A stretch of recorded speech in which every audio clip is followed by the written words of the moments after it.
caveats. They're the red flags of real estate. This is the dark truth behind property caveats and how Aussies are getting burned in broad daylight. Did you know that someone could technically stop you from settling on your own property even if you paid the deposit, signed the contract, and sold your soul to the banks? Yeah, that's right. It's called a caveat. And it's like Australia's polite legal way of saying, "Oi, hands off. I might not own it, but I've got drama with it." In this episode of That Property Roast, we're going to unpack what caveats really are and how they're weaponized in property deals. Real stories of Aussies losing time, money, and their sanity over wrongly lodged caveats. And why it becomes a petty power move by dodgy exes, fraudsters, and shady creditors. And then how this whole legal loophole is quietly sabotaging buyers, investors, and everyday folks like you that are watching right now. Because I'm telling you guys, this ain't just a legal explainer. This is me, your savage mortgage broker with no BS in anything that I say, exposing one of the most underhanded traps in Aussie property law. Firstly, guys, quote, caveat emptor, end quote. What is that? That is a Latin term meaning let the buyers beware. It signifies that in a transaction, the onus is on the buyer to carefully examine the goods or property being purchased and be aware of any potential defects or issues. Yeah, my ass, because you don't own what you just bought. You think putting down a 10% deposit means congrats, it's yours. Wrong, guys. A caveat means someone else can claim interest on that property even if they don't own it. According to Property Law Council of Australia, quote, they say, lodging a caveat is a legitimate way to protect an equitable interest in the property, end quote. However, to counter that, according to New South Wales Supreme Court Justice Jeff Lindsay, he says, quote, caveats are often misused by people who have no legal right, just a grudge or a delusion, end quote. And my take on this, guys, this is just equivalent of putting your toothbrush in someone else's house and calling it a marriage. According to CoreLogic in 2023, over 12,000 caveats were challenged in court. That's not legal security, guys. That's legal spaghetti. And secondly, guys, caveats are the new weapon of choice in petty property wars.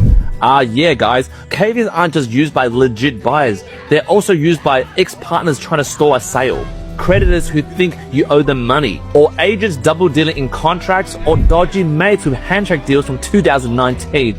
You know what I'm talking about. But according to Victoria's Land Registry spokesman, who he tries to defend the caveat system, he says, quote, a caveat can give protection with those with legitimate interest, end quote. But then to counter that, according to Real Estate Institute of Australia, they say, quote, too many caveats are lodged out of spite, not law, end quote. And what I'm trying to say here, guys, that are watching this, I'm saying this ain't law, guys. This is basically legal gaslighting. And here's the kicker, guys. If someone lodges a caveat on your property, for example, you're the seller, and they lodge a caveat on your property, and they have no legal interest or no proper interest, just slapped it on for no apparent reason, it actually costs you $10,000 to $20,000 to hire a lawyer to defend and remove that caveat. Now tell me that isn't legal gaslighting, right? Because I'm telling you guys right now, that's not justice. That's financial terrorism for the average buyer, guys. And thirdly, guys, delays, defaults, and broken dreams. This is what a wrong caveat can cost you, guys. Let's say you're buying a house and you're expected to settle in 30 days,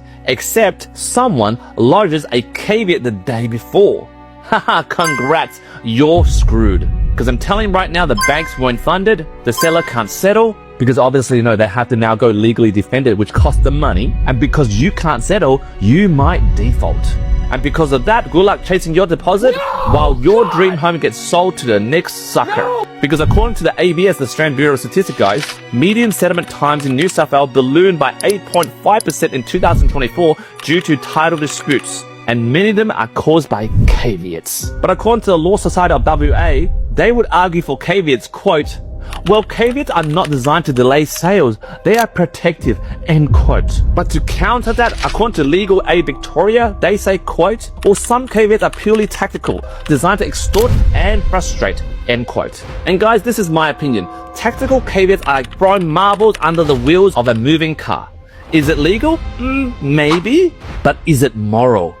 Nah, fam. It is downright wrong. And fourthly, guys, the caveat system is bloody rigged for the rich. Yeah, I said it, rigged for the rich. Because I'm telling you right now, guys, as a mortgage broker for the last 15 years and working with a lot of disgruntled rich exes, I'm telling you, if you've got the cash, you can hire a lawyer and fight a caveat in court. Whether you slapped it on or someone slapped it on, you can always fight it. But if you are broke, guys, which most of you who are watching this are probably that category. For example, you might be a first home buyer, a first time investor. You're basically stuck. Because I'm telling you right now, the cost to remove a caveat in court, that's around $5,000 to $25,000. And do you know what the cost to lodge one is? It's only $57 to $304. Oh my God. So guys, let me put it into simple English, right? If maths is not your thing, let me put it to simple English. For the price of a tank of petrol, someone can actually nuke your 900k property deal and blow out the water. But then you have peeps or folks in the Registrar General who say and defend, quote, oh, the system is fair and accessible, end quote. But according to Tenants Union New South Wales, they counter, quote, it's not fair if you can't afford to defend your rights, end quote. And my take on this, guys, this isn't protection. It's a pay-to-play system dressed up in legal paper. So right now, guys, if you've watched thus far, here comes the real honest roast. Let's be honest, the mobs in Canberra, they love the idea of giving Aussies more protections. But then they never fix the actual loopholes, because the loopholes equal leverage, guys. And leverage equals profit. And meanwhile, guys, the banks don't care. They just cancel your funding. While the real estate agents, what did they do? They'll just resell the property that has the caveat to whoever pays more. And don't get me started on the solicitors and lawyers. Oh, they love a good caveat war because that's billable hours, baby. And amidst all that, guys, while you're crying over your lost deposit, the machine keeps spinning. Because at the end of the day, you're just a low denomination number. So guys, before I close off, here's the truth. Caveats were meant to protect people. Yeah, like meant. But now they're just another trap in a system rigged to confuse, delay, and punish people who are just trying to buy a bloody home in Australia. So for those that are still watching this video right now, kudos to you. You guys are serious investors. I want to ask you two questions. Number one, do you still want to stay in this rigged system? Or number two, do you want to learn how to beat it? Because for me, with my holistic team, my financial planners, my accountants, and also my respected lawyers and buyers agents, we have been trained and experienced to help buyers navigate these traps every week.